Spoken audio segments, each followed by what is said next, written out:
bad, right? No, In it's taste. really good. Cool. Thanks so much for coming up, brother. Thank you for having me. First time, huh? Yeah, first time. Well, I did something similar, but it wasn't all like this. Yeah, yeah. Cool, man. Well, been kind of, I think, Dave Novigrad was always talking about you, and then I think it was during the pandemic. We kept like kind of, being in sync with everything. Yeah, it was some dark times. Yeah, we were announcing for the last couple of days for the noon class. Come in, either you come in or you don't love America. One of our black belts was saying that. No, it's funny. Well, it's not funny, but yourself and myself were the only two academies that stayed open during the pandemic and actually Really took a stand. Yeah, well, Orange County, they stayed, right, because they free. could, yeah. They could, but like LA County, we were getting threats from that we were going to turn off our Officially, water right? and power. Yeah, like remember the mayor actually made a statement saying that he was going to cut off the water and power for any non-essential business that remained open during the pandemic. So it was like, oh man. Wow. Then we had to get, creative and start covering the windows and Yeah. dark times. But I'm glad we're out of that, and everybody's kind of come around. And we got connected, man. We got connected. We did because we were on the same page. Where we're like, what is going on here? It's like, how does COVID know if it's in California or it's in Texas? Yeah. Why? And then it's yeah. I remember just like the beginning of we closed because we didn't know, right? Flatten the curve, and then 1-2 people, they kind of, hey, can we train in the back? And I'm like, okay, and then a couple more people, and then a couple more people, and then before you know it was like a like a group. It was like Fight Club, right? Yeah, it was like Fight Club, and then they allowed us to open. Do you remember that? They allowed us to open for like a month, for like 2 weeks, I think. And even then you got to close again. Yeah, but actually, there were the protests and stuff happening, and we were like all our neighbors were boarding up the windows, and and then we came to kind of protect the gym, and then we kind of had a meeting. Well, the staff called a meeting, our coaches, and everything. Like, called a meeting, like, hey, we want to open up. We want to, because they were getting sad, they were getting sick. Oh yeah. I mean, I was too. I'm like, everybody thanks me for opening up, but like I needed to just for my mental health and happiness. Exactly. Like, what, my whole life isn't essential. And that's the thing that really was upsetting. How is the marijuana dispensary can stay open, the liquor store can stay open, and all these other places can stay open, and those are essential. Right. But going to the gym and working out and building your immune system and all that important stuff. I did the same thing. Me and my wife, we closed the gym for about a month. Did our part. Yeah. And then me and my friend took a trip to downtown LA to see Skid Row. Wow. I was like, okay, if it's that bad the way they're saying, Skid Row should be thinned out. They don't have access to a sterile environment. Right. Clean living conditions. So if COVID's as bad as they're saying on the news, these people should be really sick or dying. A lot of dead bodies lying around in Skid Row. We went over there literally a month into COVID, and I mean, it doubled in size almost. It was, it'd been a few years since I'd been down that area. Yeah. But during COVID and the months following, like Skid Row seemed to double in size, like more homeless and more people, and they were, they weren't sick and dying and falling over like the news was saying. And then that's when I was like, okay, it's not that bad. And then I had friends that were in the medical field in other states like Texas and Florida, and they were like, hey, it's not that bad. It's, COVID's not that bad, except for, for the older guys and people with like all these other problems. But then I had friends in the medical field that were telling me about, hydroxychloroquine and ivermectin and all that stuff before, it was even, popular. Yeah. So I had that stuff on hand during the pandemic, and I always told my students, hey, if you can get this, get that, because I had friends in the medical field. Unfortunately, here in California, the medical field was not for other methods of, taking care of yourself. Man. And that's what a crazy time. Yeah, what a crazy time to be alive. Yeah. I flew out. We flew. My wife was, because she wanted to move. Like, we had a warehouse in Atlanta. And so she's like, let's go to Atlanta maybe. And so I looked up, it was right during that 2 weeks, And so I just looked up tickets, you know, to go to Atlanta, and it was $15 round trip. $15, Wow. right? Yeah. Round trip, like last minute, like tomorrow or today. And so they're basically like paying people to go out there. And so I went to LAX. We went to LAX, and it was completely empty. It was a ghost town. You've been to LAX, right? Oh yeah. Oh yeah. Right? It's like nuts. It's like craziness. Yeah, so we did it. We drove around. I was like, man, let's drive around again because I'll never probably see this again. And all the gates were completely empty. It was completely crazy. What time was that? When was that? It was the beginning, you know. It was like the first like 2 weeks, you know. So like April, March, April. April, yeah. And I don't think they even said to wear a mask or anything at that time. Oh wow. Okay. Yeah. I think They didn't require it. it was like. But I think we did just whatever. Just to do it. March 13th is when they actually. Okay. 12th to 13th. That's when they actually said close your businesses. Okay. Yeah. March 13th. So it was probably a couple weeks. That was the after first 15 days to flatten the curve. So it was an experience just to see that too, you know, like completely empty. Yeah, it was airport. Yeah, just being around that whole month when they first did the lockdown, like just during that whole month, you know, like just walking outside and just not seeing anybody. Yeah. No traffic. I mean, there was hardly anybody driving. I mean, everybody was like literally staying at home and isolating and like, you know, quarantine and all that stuff. I mean, there was a lot of people that were really playing it hard. And it's sad because there's still a lot of people playing it that hard. Like, you know, they will not leave their house, unfortunately, still wearing a mask. And you know, like, you know, I just try not to get, I just try to support. I just try to get, you know, it's the jiu-jitsu, you know, it's not kind of, am I right or are you wrong? I just, whatever, you know? Yeah. It's become so political, right? It is. And that's the sad thing, that the whole thing got all politicized. You know, I remember, you know, that, you know, back in the day, you know, a lot of the homeschool moms were on the left side. Now that kind of switched over. And just times have changed a lot. Times have changed a lot. And I feel like we got some different clientele, some different people, and we got more connected too during that time. Oh yeah, definitely. Because it kind of, you know, now everybody's kind of, you know, on the same page as far as like, you know, how deadly COVID is and, you know, how it's not as bad for certain people and whatnot. But so it kind of, unfortunately, it kind of separated a lot of people because I lost a lot of business staying open during COVID because people looked at me like I didn't care about people's grandmas and I just wanted to stay open. And in my town in San Pedro, where my academy is at, you know, it's very left leaning, and so I had a lot of problems with the locals. I mean, reporting my businesses, and We had, you know, that calling the health department.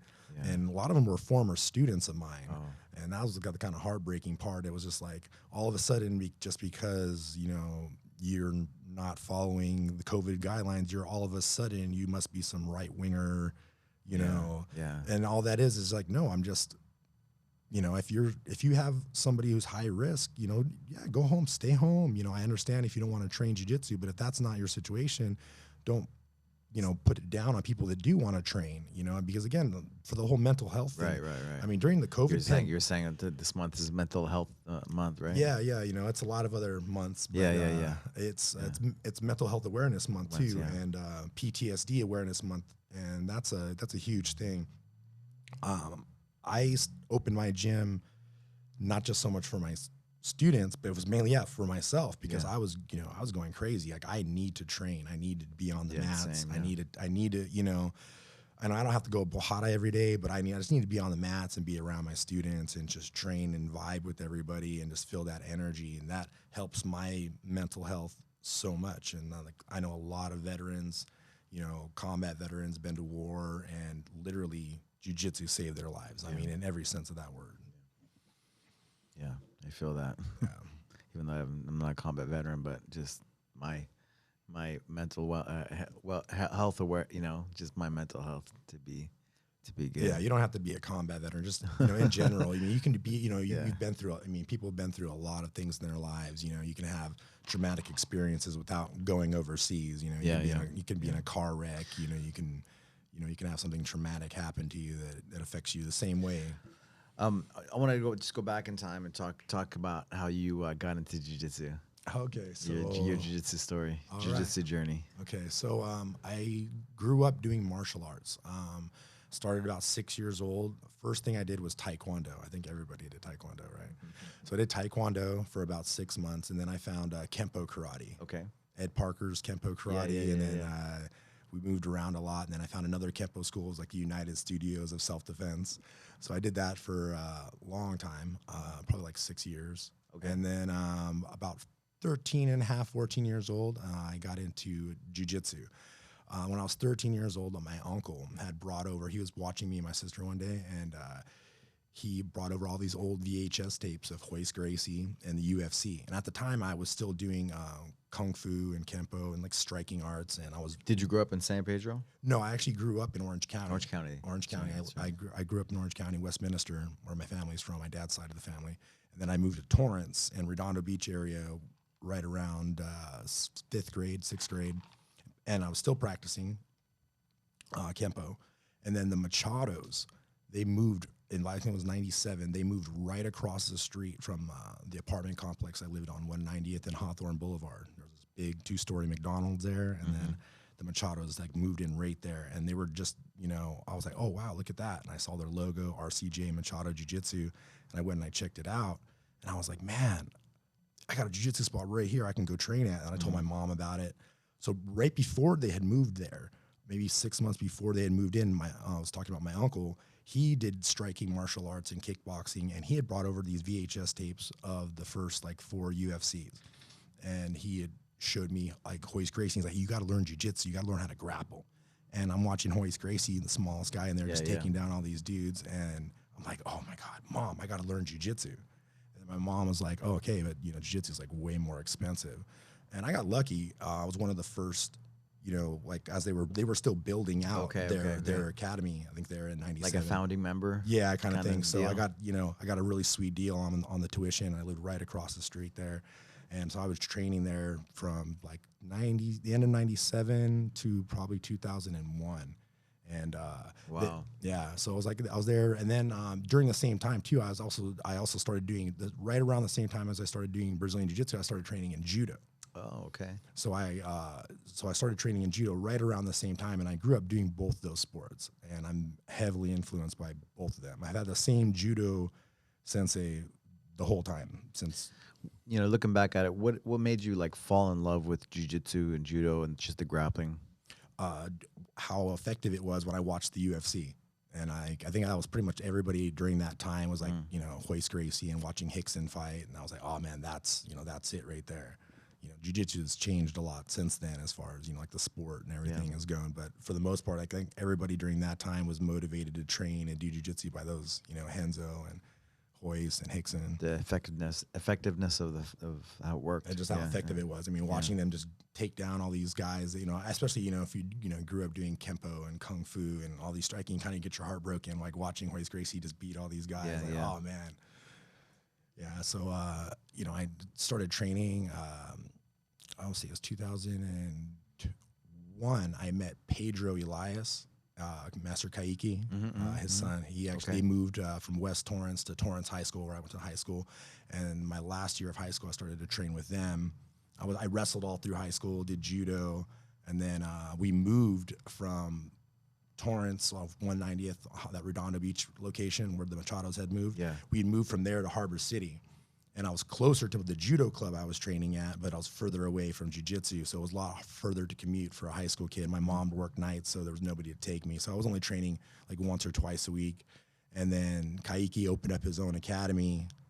You know, it was closer to where I lived, so I started training over there. And then I joined the Marine Corps right after high school. 9/11. So 9/11 happened my senior year in high school, and you know, I remember walking into my first period class, and my teacher had it playing on the on the TV, and she was crying hysterically, and I was like, oh my God. And that motivated my generation to like join the military and, you know, want to fight and, you know, did your family members of yours, were they in the military? I had some uncles. I had some uncles in the Army and then in the Navy, but no like combat veterans or anything like that. I had some that served in Vietnam. Sorry, my uncle Skip, he was a combat veteran in the Army in Vietnam. And then Navy. No, I was the But not first your first mom, Marine. mom or dad, yeah. Yeah, not my mom or Wouldn't- my dad. No. Yeah. So after the 9/11 happened, then I enlisted and then I joined the Marine Corps. I was in the Marine Corps from 2003 to 2010. Got out at the end of 2010. Used my GI Bill, went to school, and then I became a massage therapist. Okay. Yeah. So Okay. yeah. We were talking about that Yeah, downstairs. became a massage therapist. I wanted a really stress-free job. I wanted something that was really mellow. Having been to Iraq, I went to Yeah. So tell me about your tours and your military time. So my first deployment was in 2004. I was in the Battle of Fallujah. Okay, it was Operation Vigilant Resolve. A few days prior to this, they had the insurgents had killed some Blackwater contractors, and a few days after that was Operation Vigilant Resolve, which was the first Battle of Fallujah, and that was some intense combat. That's probably most of the traumatic experiences I've had was from that first deployment. My second deployment was also to Iraq. Were you a sniper? Yes, I was. Yeah. So because I think Dave was telling me about you. And, Yeah. yeah. So I was in the Marine Corps. I was in 0311, and then my first deployment I was in Fallujah. I was in 0311 in a rifle squad, and then my second deployment I was with the Scout Sniper platoon, and we were in Ramadi, Iraq, and that was some more intense combat. We lost a lot of people. We lost our platoon commander, who was an officer, a captain at the time, and we lost a lot of friends, a lot of IEDs, roadside bombs, just intense. It was pretty crazy. And then after I got back from that deployment, we trained up. That was one thing. Even when we weren't deployed, we were back in stateside. Because we was still like combat time. We was just back and forth, training to deploy, training to deploy. Then I went to again after my second deployment, I actually got to go to sniper school. Went through the whole sniper school program, passed all the requirements to go, finished the whole thing all the way through, and then like at the very end, like 2 days left before I was supposed to graduate, I got dropped from the program because I had a lot of issues with my ex-wife at the time, and just like arguing with her, and she was not really that supportive of the whole sniper, program, and I ended up getting dropped from the program because I was late to work a few times, and in the military, you cannot be late to work. It is not okay. I mean, I passed everything at sniper school, and then literally 2 days before we were supposed to graduate, like walk in stage and get our diploma, I got dropped from sniper school.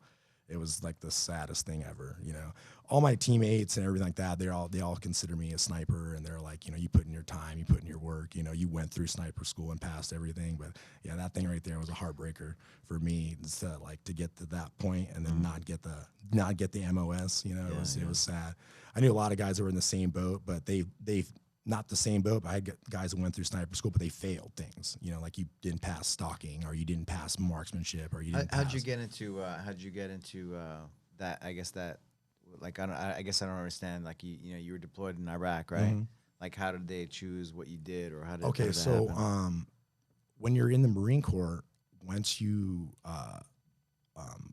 infantry guys, right? They have an opportunity to try out for scout sniper platoons. What they do is they'll have an in-doc after a deployment. Guys are getting out, leaving the military. They'll have an in-doc, and what they'll do is they'll allow all these guys to try out for the sniper platoon, and you'll have like 50 guys try out, and it could be 3 to 5 days long, and it's a lot of physical activity, land navigation, sleep deprivation, road marches. It's like that, huh? Yeah, it's like a hazing thing. They pretty much just weed out who wants to really be there. And when I did my in-doc, we tried out, I think it was like 55 guys that tried out, and only 11 guys made it at the very end. And then those guys, they train you up on how to be a sniper. So before you even go to sniper school, you're trained on how to be a sniper from your teammates and from everybody there. Like, so before I went to sniper school, my team leader, his name was Gerald Huey, really good dude. He's still an instructor down there in Camp Pendleton. Really good guy. He influenced me so much, like in life and just, you know, in the Marine Corps, in being a sniper. We were in Ramadi together, and he taught me a lot. Like, I knew everything about being a sniper before we even went to sniper school, and that's the whole thing with how sniper platoons work, is to get you ready to go to school. And then when I was going through school, I had a lot of problems during that time with my ex-wife. We were going through a divorce, and it was just bad. Like, we'd be fighting in the morning before I'd go to work, and like I'd be late. You know, like it was bad. Yeah. It was really bad. But you know, I try to think, you know, maybe things just happen for a reason. You know, and you know, that was kind of tough. Anyway, I ended up doing another deployment. We went to Okinawa, Japan, Philippines. That was fun. That was a really good time. And then I did one last deployment. I did 4 deployments total. 3 of them were to Iraq. My 4th deployment, I was a designated marksman for a colonel for Regimental Combat Team 5. And I spent like a whole year in all of 2008, I spent in Iraq. That was when I actually got back into jiu-jitsu, because they had a little area. We had this tent in Iraq that it was like a transit tent that the colonel was really into martial arts. And he allowed us to turn it into like our MICMAP, Marine Corps martial arts / grappling area. We had this really huge 30-foot by 30-foot wrestling mat. And we had a little martial art club in Iraq, and guys would come there and practice and roll around like in between missions. Wow. And you know, it was fun. So that's how you know, after like 6 years of not doing jiu-jitsu or martial arts, that's how I got back into it again in 2008. Then right after my last deployment, it was about 2009, I met Paulo Gilabel, Salo, and Shanji Hibero, and I've been with those guys ever since. Wow. So how old are you when you started training jiu-jitsu? When I started? Yeah, when you started the school, the Machado school? I was 13 and a half. 13, yeah, you're a kid. And then you went off. You got deployed, but you competed a lot, right? You competed some. We didn't have that many tournaments back in those days. Well, I remember I competed at John Jack. He would have a tournament at Cal State Dominguez Hills, and then Kaiki had a South Bay Open at Torrance High. There was a few. There was a couple tournaments. Like Kleber Luciano had a tournament. Joe Moreira, Jiu-Jitsu Day Brazil. Yeah, there was a couple. Yeah, but I did more judo back then. Okay. Yeah, I was more into competing in judos. I wrestled a lot. You wrestled as well? I wrestled in high school for Torrance High. Okay. Yeah, so I really enjoyed judo, because how much it complemented wrestling. Nice. What do you did jiu-jitsu, wrestling, and judo, jiu-jitsu, and wrestling. What do you like? How do you think about all those 3 things, and how do they go together? I mean, we see it now. Like if you watch like ADCC and you watch these kids that compete, I mean, it blows my mind watching some of these juveniles and these green belts. Like they all train jiu-jitsu. I mean, for the most part, I mean, all these kids, they all wrestle, they all train jiu-jitsu, do some kind of MMA, and they are already like making that fluid fusion. And it's like that wrestle jitsu. It's like you have like MMA that's like, you know, it's mixed grappling arts, like for sure. Like Jeff Glover was talking about that. Like you see like the fusion of like sambo and judo and wrestling, and they mix it all together. And you see a little bit more with the no gi, and then with the gi on, you see a little bit more of this. But you know, it's amazing. People try to compare, right? Like the jiu-jitsu and this, that. But back in the day, you know, it kind of showed the effectiveness of jiu-jitsu, right? In those early days. But now it's you have to do everything, you know, MMA and just grappling. Well, just like as MMA evolved since Hoist Gracie's time, you know, grappling, you know, has evolved. It's like if you don't know, like example, like for like ADCC, if you don't know how to wrestle, you're not going to win. Yeah, you have to know how to wrestle. You know, like you can be an IBJJF, you know, world champion, gi and no gi, and not wrestle at all because of the rules that you can work the system, you know, and still win the match without having any wrestling. But now with ADCC and that rule set, for example, it has motivated a lot more people to like learn how to wrestle and learn judo, and you know, so now you're seeing that the popularity of judo coming back. That's it. You know, judo was unfortunately, you know, me as a judoka, it made me really sad seeing, you know, that on the decline. Like, man, it was really kind of heartbreaking. Like, you know, like because like I remember judo used to be really big, and then it really dropped down a lot.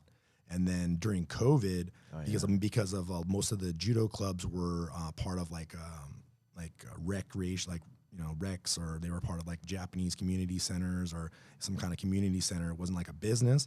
They were closed down for like the longest. So that really, really hurt judo in the state of California. And but I know I got, for All example, over the country, I got a lot of students from judo academies during COVID because the judo academies were all closed.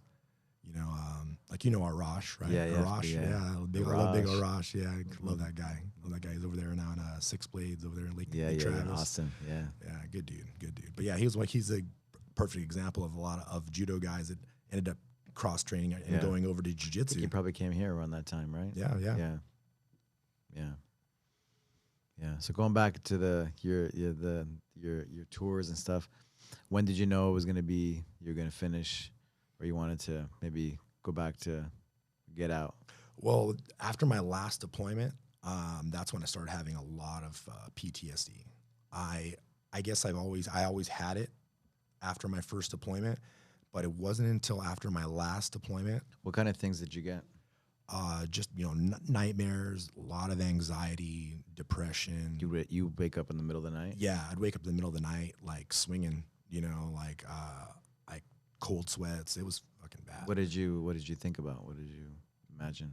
Just being there and fucking just seeing, man, I saw a lot of fucking death. And it's not so much the enemies that you see, dead. It's when you see your friends and those faces.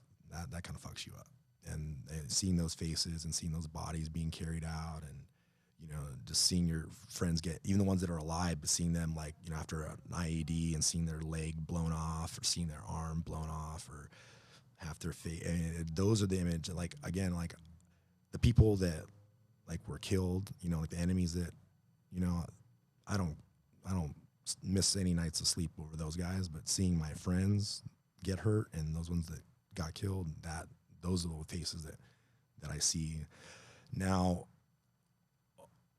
Since I've been out of the military and working and teaching jiu-jitsu, my mental health has tremendously improved. As far as my PTSD, I still have issues. Like I for example, like I don't like to drive. It gives me anxiety because of IED explosions and events that I went through during deployments in Iraq and being in, a lot of traffic and, being hit, so that's one of the issues that I still have issues with. But as far as like now, I don't wake up in the middle of the night with cold sweats. I don't, I've jiu-jitsu and group therapy. I always tell people since mental health awareness month, it's very important. There's a lot of stigma about, I have problems, I have mental health, because a lot of people are worried about what other people are going to think about them. I mean, I was my PTSD and my depression was to the point I was suicidal. No shit. I wanted to kill myself. I just didn't want to live. I was having like survivor's remorse, like why him, not me? Like that guy had family and kids, I mean, I had a family at the time too, but it's like, why does that guy have to die? Like he was a better person than me. I just things like that would go in my head, and just things that you're not responsible for. That survival guilt and a lot of stuff like that starts to kick in. Like, why that have to happen, or that's the stuff that really gets you. Yeah, my dad was went to Vietnam. Have you ever read that book Tribe? Sebastian Junger. No. He had a book called War too. It was all on PTSD. You gotta read it. I'm gonna check it out. Yeah. But yeah, just my dad had PTSDs. After his tour, he's like a Green Beret in Vietnam, right? So he had these A camps, and he just had these nightmares every night that they got ambushed, they got overrun, and they had like guns pointed. He just had that same nightmare every night. Yeah. So yeah, it's real, right? It's real, and I'm sure other things as well. They say too, there's like a link when like you have a tough childhood too, like you're just more susceptible to stuff sticking. Yeah. But and that going back to that Tribe book, he was just saying how like like Indians and stuff, like you go to war and you see bad things. Like a lot of people, like you come back to society, and you're on your own, and like you know, in the tribes, like they, you know, they you share like your experiences, and instead of, you know, hiding it or holding it in, you share it with everybody, and they feel your pain too. Yeah. Yeah. And that helps kind of get rid of some of that And that's where I think energy. and I think that's where like jiu-jitsu for a lot of veterans and a lot of people with mental health issues is they find that sense of tribe. They find that sense of belonging. Yeah. And a lot of guys with PTSD, that's one of the things they're missing is they want that sense of belonging again, that sense of brotherhood. And that's what I found, you know, jiu-jitsu definitely is one of those things that you kind of get that. You get that, you know, camaraderie, you get that brotherhood, you get that, you know, if you compete in the sport and you do competition, you get that rush, that adrenaline, you know, you get that, you know, you get that feeling of being alive. And a lot of guys, they miss that. They miss that adrenaline of that, you know, that fight or flight kind of thing, you know, and that's where jiu-jitsu is like that new healthy addiction for a lot of these guys is, you know, they have that outlet and then they get that whole, you know, that brotherhood and that bond. Yeah, I wish my dad would have had jiu-jitsu. Yeah, I wish a lot of my friends, and that's another sad thing too. You know, I've lost a lot of people in combat. I've lost more friends to suicide. You know, just, you know, they, for whatever reason, you know, they left, you know, families behind. I mean, guys that I thought they had their shit together. You know, they were off active duty for 10. You know, they got out around the same time as me, and they've been, you know, and then 2-3 years later, or even 10 years later, I think they have their life together. You know, they have the picture perfect. You know, everybody thinks, you know, because social media, everybody thinks, you know, oh, that guy must be living. They're holding it in. Yeah. He must be living the most amazing life. Look at that big old smile. Look at his family. He must be, you know. And then the whole time they're just inside fighting demons. And then one day they overcome them, and, you know, it comes back. You know, the first suicide that was ever that I ever had dealt with was while I was still on active duty. Actually, a more senior staff NCO, one of our gunnery sergeants, he actually sent his family away for the day, and he hung himself in his driveway in the garage. Damn. Yeah, fucking sad.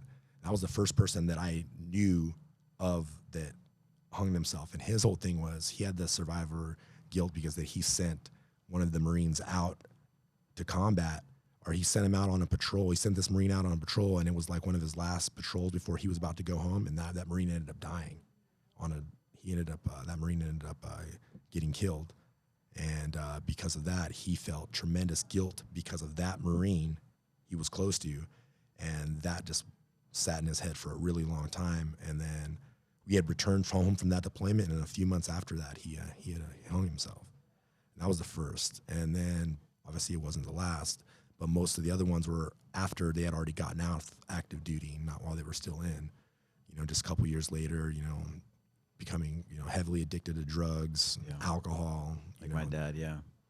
And a lot of, and that's the thing already in the military is, you know, alcohol is so accepted because, you know, it's legal for them, you know, so, you know, you can go to the PX or, you know, the store on base and you get some tax-free alcohol and all that stuff, you know, and it's just like, you know, man, you know, it's such an easy thing for them to get and drown themselves in instead of finding a healthier solution. Outlet. Yeah, it's very so real to me as a kid, right? My dad was gone most of my childhood because of that.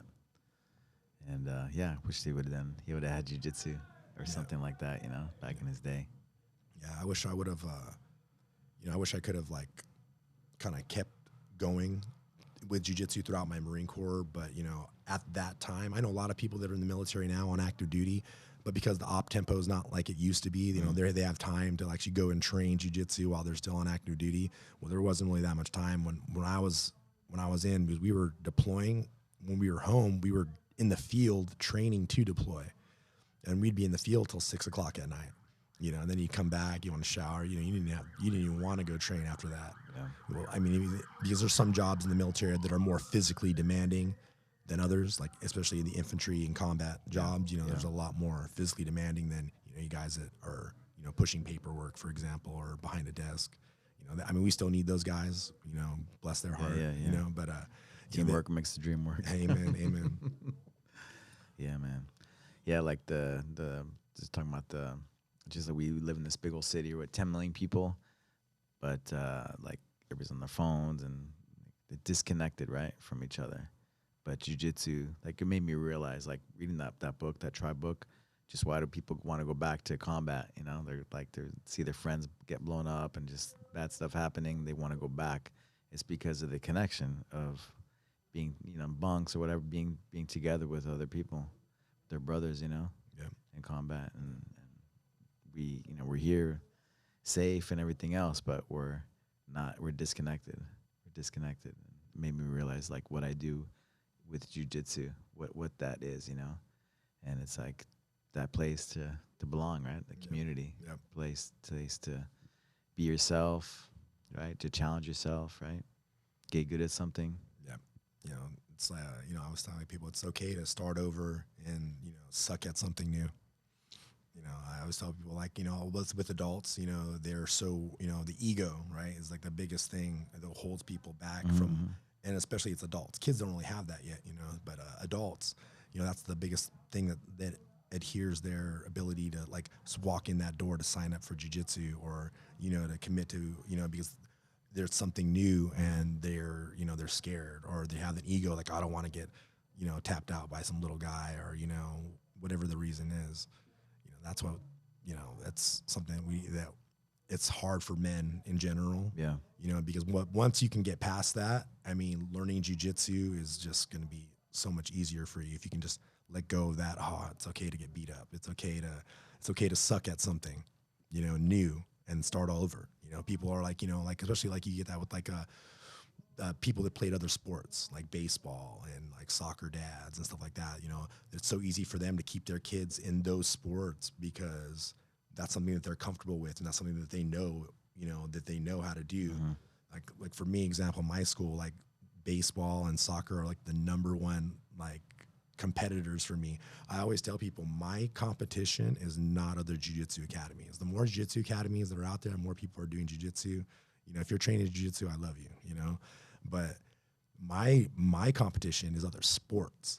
You know, I always tell people that all the time. My competition is not other jiu-jitsu academies. My competition is other sports, because, you know, I mean, every jiu-jitsu instructor deals with that, like losing students to, like, oh, little Timmy's gonna go play baseball, or he's in club soccer, and it's just like, you know, he's always on the mat 2 days a week. That kind of gets frustrating once in a while. Or when the parents get upset with you because their little Timmy that plays baseball 4 days a week and he only trains jiu-jitsu twice a week doesn't do well when he's at Jiu-Jitsu World League because he only trains jiu-jitsu twice a week. That battle, right? The challenge. Yeah. I believe in this stuff with everything I am. Like the combat's the jiu-jitsu. I love jiu-jitsu is my, you know, what I came up with, and I think my soul. But I love wrestling. I love judo. I love everything. I love combat things, you know. Yeah. Well, I feel like that's the way, like real training, though. Real training. Yeah. Well, that's what separates, like, no disrespect to the other martial arts, but, like, you know, when I did Kempo, we sparred a lot, but like in Kung Fu, we didn't spar at all. In Taekwondo, we sparred a little bit. You know, but that's what separates us from the other martial arts, is that grind, that randori, like judo and jiu-jitsu that have that, you know, where you're gonna roll every class. You're doing live training against a resisting opponent that doesn't want you to tap them out, and then they're trying to tap you out. You know, so that training is what makes you sharp, and that's why people get so good at jiu-jitsu and proficient at it faster than striking arts. Because in striking arts, you know, you can't train striking, you know, every day 100 miles an hour. Can't do it. You're gonna realistic time. Yeah, you'll run out of training partners. You'll break yourself and your partners real quick. Jiu-jitsu, as long as you tap quick and tap fast, you know, and you have reasonable teammates, you know, you can go 100 miles an hour and not get hurt. I mean, you can physically, you know, tweak something, you know, or, you know, your muscles get fatigued and, you know, pull something. But as far as, for the most part, you're not going to get wrecked like if you did Muay Thai 100 miles an hour. Yeah. No brain damage too. Yeah. The traumatic brain injury. Like, I have TBI. So, like, for me, like, my memory, like, my brain, it's like, I got to think about things like, oh yeah, okay, yeah. For example, like right now, I was thinking to myself, I was like, oh, I started jiu-jitsu in '98. And then my mom was like, oh, no, it was 97. Remember, it was 97. I was like, oh yeah, that's right. Because that's when the Machados moved to their location they were at. Mm-hmm. Yeah, it's I try to I have to write things down. I have to write everything down, like my short term, my memory. So like, a traumatic brain injury. Yeah. You're familiar with? So Yeah. I got mine from a IED, from just being close to an IED, just the concussion of it, and it just rocked my world. Like it messed up my speech for like a day. I sounded like I was like punch drunk, or like it was pretty bad. But I recovered like really fast, but I still have a lot of the side effects from memory stuff. And what about your vestibular? I get headaches. I Okay. get headaches. Okay. I get headaches once in a while. Sometimes they'll be temporal. Sometimes they'll be in the back. That's hit or miss. And then whenever those come along, it's either I'll drink some coffee and do some like breath of fire, some deep like breathing exercises, the hyperventilation. That really, like, getting that oxygen pumping through that really helps out a lot, just like naturally. And I would take like that a leave. That kind of helps too sometimes, but that they've gone down a little bit too. But that's something I deal with, like, headaches, and sometimes I'll have a little bit of light sensitivity, like if it's really bright outside. I'm like, and then I'll get But it's like I cannot do MMA. I love MMA, but like I can't. Like my doctor's like, you can't get hit the head, and no brain trauma. So I can't. You've spar. done enough. Yeah. You've done enough. Yeah. You've had enough impact. Yeah. So we have at my school, we do like a youth pancreation program, like during the week and on the weekends, and we have some kids that do like the youth MMA, but that's safe for them because they don't do punches or kicks to the head. Yeah. So tell me about the Save the Brave. I want to make sure we get enough time on that. Okay. So Save the Brave is a nonprofit organization. Started about 10 years ago. They started off with offshore fishing for veterans, and they would take veterans on a fishing boat out of Huntington Beach or San Diego, and they would take them out like offshore fishing as like a recreational leisure like activity to for mental health. They also do like veterans retreats, like Big Bear in Oregon, where it's like a mental health retreat for like a week, and you're around other veterans. They do like kayaking and hiking. Save the Brave. Save the Brave. SaveTheBrave.org. .org. Yeah, they're the nonprofit. They just started about 2.5 years ago. They started Save the Brave Jiu-Jitsu. So now they have a jiu-jitsu program, and they're actually very similar to the We Defy Foundation. So like We Defy Foundation, they sponsor combat veterans. So you have to be a combat veteran, 80% service connected or higher, to get a scholarship through the We Defy Foundation. So Save the Brave Foundation, what Save the Brave does is they take care of all veterans. It doesn't matter if you're a combat veteran or not. So there's a lot of veterans that we have out there that don't claim their post-traumatic stress or TBI on their record because they want a job in the government, or they want a certain job that, they might look down on that. Oh, he has poor mental health, or this, that, and the other. So with that, that's why this organization is good, because there's a lot of people that have PTSD, but they don't have it in the books. Right. They want to be law enforcement or whatever job they want to do. They don't want that on their books. And they're suffering the same way as the other guys, but they just, it's not in their books. So they can still get a scholarship just being a veteran. So as long as you're a veteran, you're honorably discharged, the Save the Brave organization, they'll sponsor you. So we have a few academies in Southern California. We have Carlson Gracie in Temecula. We have Peerless Jiu-Jitsu with Steve Martinez. We have Six Blades Jiu-Jitsu in Southgate, Six Blades Jiu-Jitsu in San Pedro, which is my academy. Yeah. And then we have one other academy over in San Diego as well. Nice, awesome. Who started it? So we have Manny Maeda and Nick. They're both combat veterans. Manny, actually, I served with him, and he was one of my junior Marines. We call him one of our boots. So I was actually one of his team leaders, and I was with him. Him and Nick, he was with 2nd Battalion, 4th Marines. They first started with a restaurant over in Downey called The Bastards, and then which was dedicated to the old unit, 2nd Battalion, 4th Marines. They were the Magnificent Bastards. That was the name of their unit. So they named their restaurant, sports bar, The Bastards. And then shortly after that, they started the Save the Brave offshore program for veterans. And then with that, we went into jiu-jitsu about 2 years ago. Wow. So right now we don't have the same kind of grants and fundraising as the We Defy Foundation does. We're a newer and smaller organization. Where the We Defy Foundation, they've been around over 10 years. So the Save the Brave is newer, and it's for all veterans. All veterans. All veterans, yes.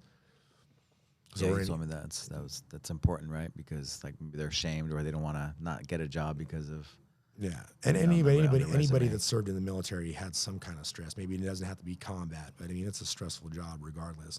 And even so, there it's something that it's good for all people. Yeah, and we and if you can get a scholarship, and get your tuition taken care of, and it's something you're working on your mental health at the same time. It's another thing. Because I know a lot of people that Jiu-Jitsu, it's their AA meeting, it's their anger management, it's their it's their PTSD therapy. I mean, a lot of people, and that's why you see those guys that are like always on the mat. You know what I'm talking about, right? Yeah, It's like he's on the mat all the time because he's got, he needs to be here. Yeah, I get it.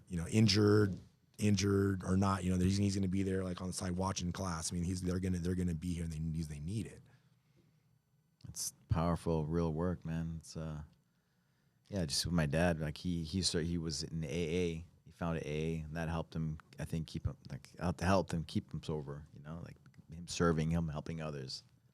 Yeah, that's huge. Actually, I quit drinking alcohol altogether about 5 years ago. This December will be 6 years. That was one of the biggest things that I did for my mental health, was quitting to drink alcohol. Because like a lot of veterans before that time, I was still doing jiu-jitsu, but I was still drinking heavily. I drank a lot. When I got off active duty, I was still, I went to school and used my GI Bill and did all that stuff, but I was still drinking a lot. I was training a little bit, but I was just drinking a lot.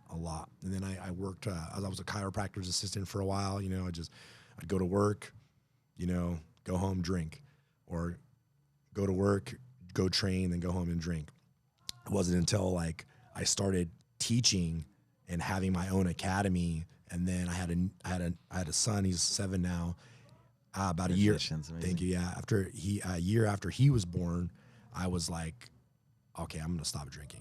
I want to do better. I want to be a better person. I want to be a better husband. I want to be a better father. I want to do better. I need to do better for my mental health too, because I was still struggling really bad. I mean, had gotten better, again, still always dealing with that suicidal ideation, and that those thoughts always creeping through my head. And that's those demons, you're always constantly fighting. And that's the thing that people don't understand and that kind of never goes away. You can deal with it. You can manage it. You can learn to control it, but again, like everybody that I knew that did commit suicide, they were heavily still drinking. And, the people think they go into, I drink because I'm depressed and I'm sad. But then at the same time, it stops working, and then it makes you more depressed and gives you more anxiety. And then when you don't have it, you're going through, now you have with alcohol withdrawal problem. Now you have an alcohol. So now on top of all that post-traumatic stress, now you have an alcohol and drug dependency, problem. And that's where a lot of, most of the people that committed suicide, they weren't sober. Yeah. They were on a bender. They were on one for, like a week or so. They already had poor mental health, and then a week of drugs and alcohol made it just a bunch worse. And they started thinking the worst of themselves, and now I'm a piece of shit for doing all this. And then they end up, killing themselves, and it's fucking sad. Yeah. Man. I had like I said, I lost more friends I lost more friends outside of combat here stateside than, in combat, and that's crazy. It is, That's crazy. I used to always like say, like, they're counting the deaths, right? Yeah. In Iraq, but how about afterwards, after Iraq? We have a wall, we have a little mural in the 5th Marines Memorial Garden where my unit was at, and it has the people that died in combat, and then we have another little wall of the people who committed suicide. And it's like, it's sad. You see that wall, it's like almost the same size as the other wall of the people that died in combat. And it's just like, man, it's heartbreaking. Yeah. It's like, fuck. Yeah. Why, right? I always say, like, well, how are you going to go to combat, go through all that, get into firefights with the enemy, survive those firefights and those, you know, IED explosions to come home and then just to kill yourself. You know, I used to always think, why? Like I myself, like, man, I used to be like, why the fuck would he do that? Like, why would he leave his kids behind? I used to be like, what a piece of shit. You know, like, why would he do that? And then it's like, you know, fuck, dude, you were there too, man. Yeah. Like you didn't have the support. You didn't have the group around him. Yeah, and that's it. To get him through. And that's it. A lot of the guys too that end up, you know, moving back to their like rural environments when they leave the military. They're not like for me, for example, like I can go see, if I'm in a bad spot or I'm feeling in a certain type of way, I can hit up my teammate Gerald Huey, for example. Bless his heart, I fucking love that guy. He still works in Camp Pendleton, and he's, you know, his family's in Murrieta, right? If I needed to get a hold of him or I needed to talk to somebody, I can meet up with them within an hour, you know, and have a sit down and talk and he'll drop everything and get with you. And you know what I mean? It's like that. I have a few other friends that are like that, but the people that are not that close to somebody, you know, that are further away, they don't have that, you know, it's a little bit tougher. You know, you live like in rural Colorado, and you're not an hour away from some, you know, your old teammate, you know, that, you know, so a lot of people they don't have that, you know, they don't have that connection, and they don't have that people to keep accountable. Like in jiu-jitsu, you know, again, why it's so great for veterans and people is you have people that'll keep you accountable for the most part. You'll have your team. It's like, hey, why weren't you in class? Yeah. You know, everybody, you know, they all have their little group WhatsApps together. Like the students will like have their own little groups. The little competitors will have their own little groups, and they have, hey, let's train here. Let's do this. Let's do that. You know, and it's like, and you'll never get to that point because you're going to be doing stuff that's good for you. Your mental health, exactly. You know, hormones and everything else that happens when you drink, and you're never going to get to that state, right? Yeah, because when you work out, just working out in general, not just jiu-jitsu, but just going to the gym, you know, and you stop drinking, you start going to the gym, you're releasing all those positive endorphins and all that positive energy. Now you do that along with, you know, jiu-jitsu. Now you have, you know, at jiu-jitsu, you have people like, hey, you know, for the most part, they're going to be very welcoming. They're going to accept you. They're going to bring you in. You're going to get a higher belt usually that's going to like take you under his wing and like take care. That's usually how it works. You know, you feel like you belong. Yeah. Right? And you get that feeling of belonging. And that's the hugest thing. That's like the biggest takeaway. And the thing we try to do with this whole Save the Brave organization is try to give these veterans a sense of belonging and a place to train, to keep their mental health right, so that, you know, we can lower the suicide rate. You know, they still say it's 22 a day or something like that. You know, it's crazy. You know, as far as like, you know, veteran suicide, and like that's something that, you know, I try to help with, and a couple of the other instructors by, you know, doing our part and like helping out with this organization. Because like every time I get a new veteran, it's like I feel good because I know we have one less guy that's gonna possibly, you know, commit suicide. You know, he's going to be in here, and we're going to take care of him. He's going to make friends in here. He's going to meet other veterans, because we have, you know, other veterans, and, you know, he's going to get that sense of belonging and that you know, sense of purpose. You know, I have a place that's my place. Yeah. You know, I have my gym, my dojo. Yeah, that's it. Yeah, like that tribe book, man. I'm telling you, like that tribe book. Yeah, I'm gonna check that Sebastian Younger, like he just made it like, just connected the dots for me, for my dad and just him, like, because it's like you don't understand why. Is your dad still around? No, he passed away like last year and a half ago. Sorry about that. Yeah, thank you. Yeah, it's all good. It's slowly, you know. Not that was good, but he could have taken care of himself. This PTSD and just his lifestyle, right? Yeah, definitely didn't add it up to things, you know. And you know, missed most of my childhood because of the things, right? And but he was always when he found AA, he's like, it was so good for me as a teenager to be around him and for him to talk to me straight. Yeah. Took me to some AA meetings. Yeah, see that's you know, we're on the same. My dad wasn't a combat veteran, but my dad, he partied a lot of drugs and a lot of alcohol, and same thing. He went through the whole program, NA and AA, and you know, he had his ups and downs, but it's like my dad wasn't really there for me that much throughout, you know, middle school and high school, kind of like in those years. But now, since he's sober now and he's found AA and he's found God, and you know, he's the most amazing grandfather. My son has the most amazing grandfather. Actually, it's my dad's birthday today, so happy birthday, Dad. Yeah, awesome. Yeah, that's it, right? That's it. Yeah, like the being in AA, like serving others. I mean, he went undefeated. He got it like a little medal. Like there was like 33 years sober, right, before he Yeah. passed away. Went to a meeting. He could barely stand, but he wanted to go, Yep. and he still helped people to the end until he couldn't. Yeah, my dad still goes about every Saturday, and then 2 days during the week. He still religiously goes to AA, and he knocks them out and gets those meetings. Like he'll go on a Saturday, he'll go to an AA meeting, and then he'll come over and pick up my son, and then they'll go hang out for the day or do whatever. It's awesome that my son gets to have Yeah, have that Yeah. experience with his Yeah. grandfather. yeah, yeah. But yeah, that's it. That's it. Belonging, right? Belonging. You belong to something. Yeah. Oh, that's why that's something people knock AA. I never went to. I've been to AA meetings, but I never did the whole follow the steps and did all that. But I'd never knock anybody who does it, because again, that gives you that that AA group. It gives you that sense of belonging, and then you get somebody that holds you accountable. And you're understood, right? You're being yourself, being authentic. Yes, because you're in a group of people that are all fucked up just like you. They're going through the same. They're going through the same things, fighting the same demons, same addictions. And people you can relate to. And that's something like in jiu-jitsu, you find a lot of those same people you can relate to, because you have so many of those same people that are in jiu-jitsu for the same reasons, for one reason or another. Like I would say more than half of the people that train jiu-jitsu are here for their mental health.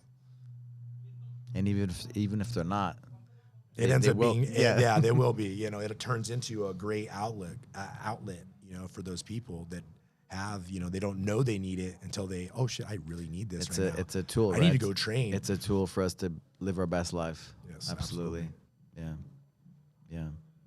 Going back to Sebastian Younger, like, be yourself, authentic. Because if you're not, you get sick. You try to pretend you're somebody else, And in these kinds of groups, you can't fake it. Nope. You got to be good at something, and if you keep coming and you're in the good environment, you're gonna get good, and then being connected. Absolutely. That's all we need. That's it. So, thank you for doing what you do. Every day. I see you at all the tournaments. You're 100%, 1,000% committed to your students and your community and helping others. Yeah. And this as well. Yeah. Came up all the way here from San Pedro on a train. Yeah.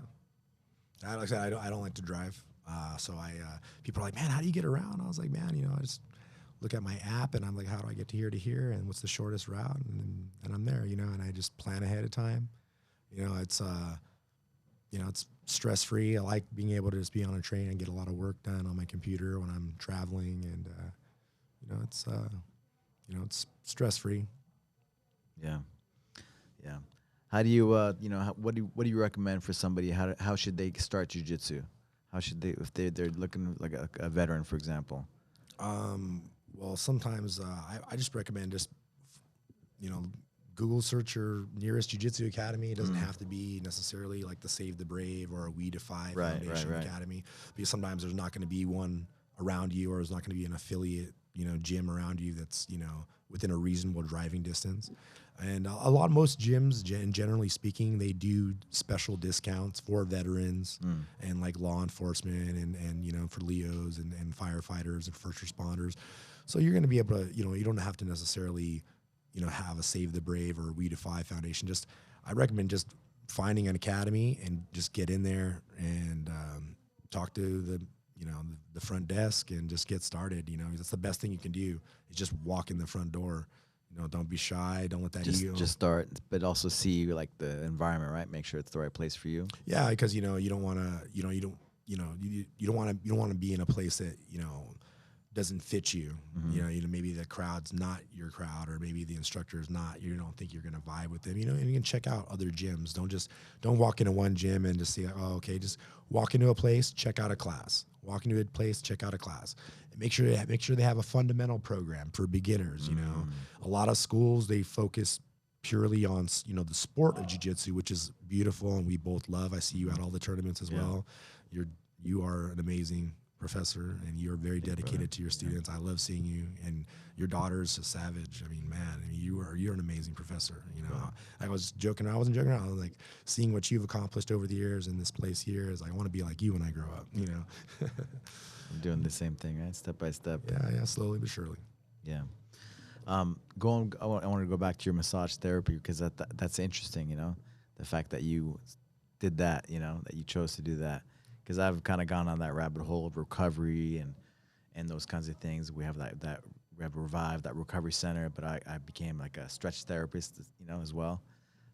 Just because like I just wanted to understand the body and understand recovery, especially with all the years of combat stuff and competing and fighting and all that.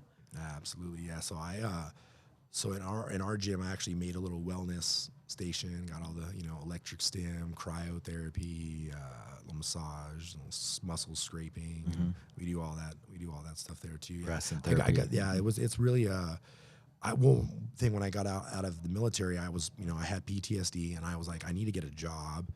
I have my GI Bill. What am I going to do with it? Where am I going to go to school? What do I want to do? And I was like, okay, well, I found the school is a 1-year program. I was like, okay, you can use your GI Bill.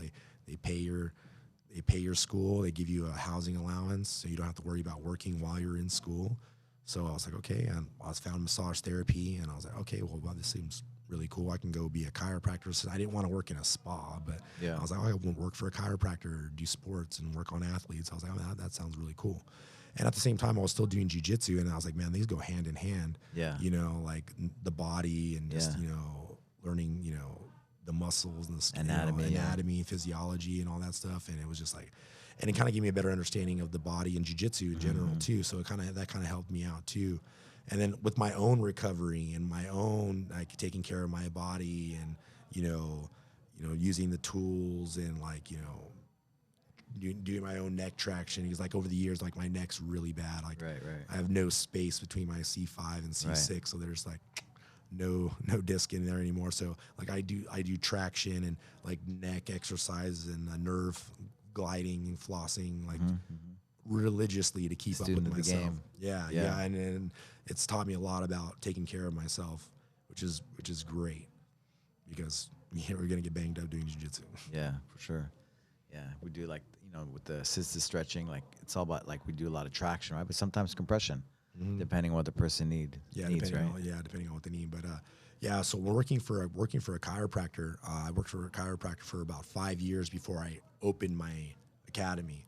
So I opened my academy in 2016. The chiropractor I worked for, actually, he let me use the basement of his office, which was a carport, but we turned half of it into a gym. We put the rubber gym flooring, we put the tatami down, we had some heavy bags hanging, some Thai bags hanging, turned into a little like gym, jiu-jitsu gym / like CrossFit area. Yeah. That was my first academy, and we were there for about 2.5 years. Wow. Yeah, and then he got into some trouble.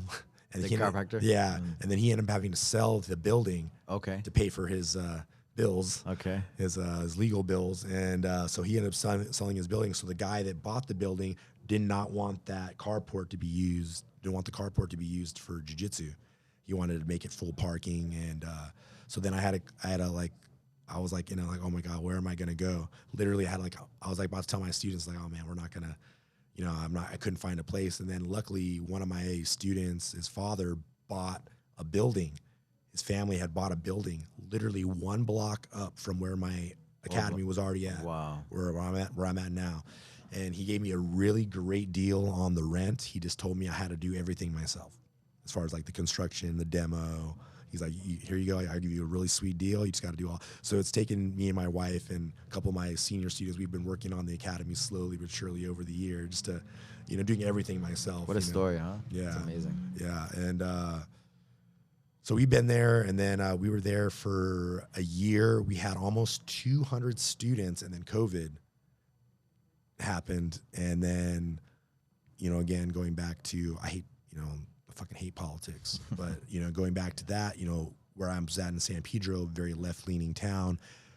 After COVID happened, and I opened up the gym after a month, the only people that came back were the people that were on the right side. Not unfortunately, but the people that were on the right side that kind of weren't so fearful of COVID, and those are the guys that pretty much kept the lights on. They were like, they paid their tuition the month, the first 2 months or whatever we were closed. Yeah. They still paid their tuition, and then once I said people came in, even if they couldn't train, they came in and still paid. Hey, want it prepaid. I want to make sure you guys are around still. Yeah, Sure I you was had that very too. fortunate. Like I was very fortunate. I had a few families that did that. They just paid 3 months up front, 3 months up front, 3 Yeah, months up front, yeah. and that helped. That really helped stay afloat, because we lost half Yeah. our students Yeah. during COVID, because again we had people telling us that, you know, you don't care about grandma and you don't care about people's lives, and Yeah. you know, it was bad.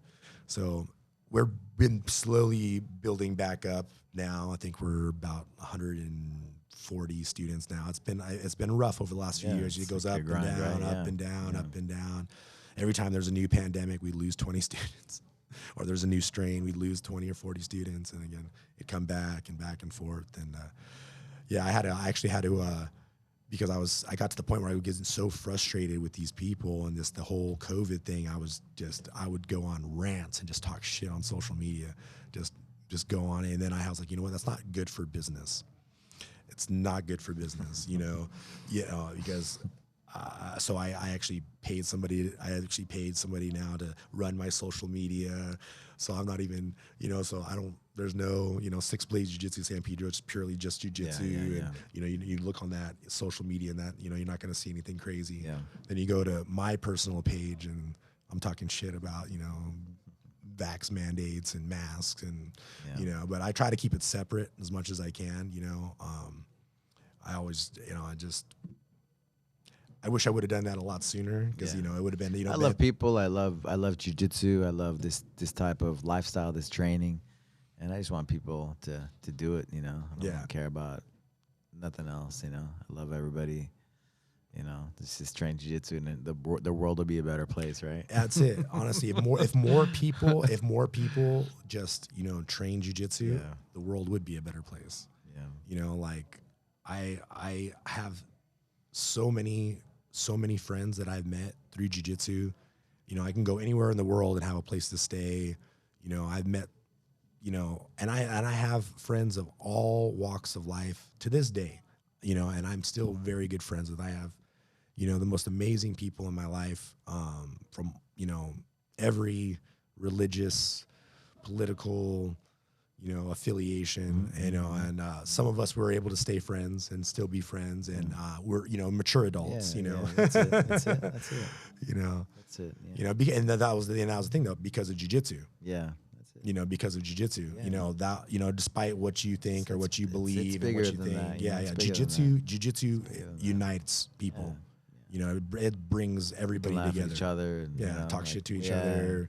You know, and be okay with it. Be okay. You know, and that goes back to, like, you know, being in the military. Because in the military, we're always talking shit to each other, and, you know, like, you know, playing around and messing with each other, and you get that same vibe at the Jiu-Jitsu Academy. You do. I mean, you get the same. You know, people kind of giving you a hard time, but playful. You know, like keeping you accountable. It's amazing. That's it. That's it. That's it. How can people get involved with Save the Brave? How can they support the organization? What are some of the things that they can do? So Save the Brave, you can go onto the website, savethebrave.org, and then we have, you just have a little donation, and there's an area right there where you can donate to the offshore program if you're into fishing, if you're an angler. You know, we have a lot of guys into that. You can donate to the offshore program. And then if you're a jiu-jitsu guy and you want to help veterans, we have the jiu-jitsu program that you can go to. And each team that we have, whether it's Carlson Gracie, Peerless Jiu-Jitsu, or the Six Blade schools, each school has their own link for donations. So, like, for example, like when I go, I donate my time to come out here to teach a seminar or workshop for Save the Brave, to help donate, to help raise funds for that organization. And I do that a few times a year. I'm actually going to Oceanside tonight, running it over there too. Yeah. Another train. Yeah. Cool. Nice. I was gonna say Saul Ribeiro. He's one of my. He's like the GOAT. You know, because I was Gracie Baja. Draculino was my professor, but at the time in the late '90s, he was he was the guy I looked at and would study. You know, because he beat all the best guys every weight category. There was like Nino Chambry. He beat them all. Yeah. He took them out of their game.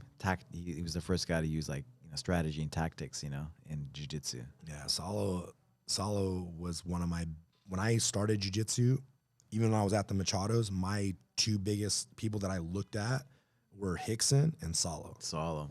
Hickson and Solo, like, man, like just amazing. And it's unfortunate, the University of Jiu-Jitsu closed down, and then Sensei Solo moved back to Brazil and is on other life ventures now. But Shanji, he set the mark, laid the foundation for so many. Oh man, yeah, he's just amazing. You still people talk about his pressure and that half guard passing game, and just in his judo. He trained a lot of judo. Yeah, I mean, he was like, that was another thing too. Why I liked training, because of how judo heavy, and being a judo guy, starting doing judo and jiu-jitsu at the same time. Yeah. When I met them, they were really big into judo, and they used to have Azumi Sensei. He passed away, but he had the San Diego Judo Club, which was, they used to have practice at the University of Jiu-Jitsu a couple days a week. Yeah, man. Yeah, one of the good things of the pandemic was he was able to come up, because the school, I think, right, and whatever was going on. But he was able to come up, and we did a class, and I just got to train with him, did a lot of private with him, and that guy, man, he's different, He's different. The solid choke. The solid choke, yeah. The solid choke. Yeah. He's like, because he got me in the solid choke, and he's like, oh, don't feel bad. Leandro Lowe, when he was the current world champ, he's like, I got him in it, and he didn't, he was embarrassed. It's a simple choke, but I teach it to all my students. Yeah, it's gonna set up. If that doesn't tap him out, it's gonna set him up for something else. Yeah, exactly. Yeah. So the big fan, right, of both of the brothers, but like Solo was one who changed the game for jiu-jitsu, like just the way you compete. I'm sure eventually it would have, turn it, things would have evolved in strategy and tactics. Well, yeah, he was one of the first big superstars of the sport, right? Sport jiu-jitsu, right? I mean, 98, 99, and 2000, and he won those worlds, and what's crazy about it is, like, he told me that he never won anything until he was a black belt. Wow, isn't that crazy? I know a lot of guys that were like just the opposite. They won everything in the colored belts, right? And then once they got to black belt, I remember, like, for me, I won everything as a brown belt, and then when my first year as a black belt competing with black belts, I mean, I didn't win shit.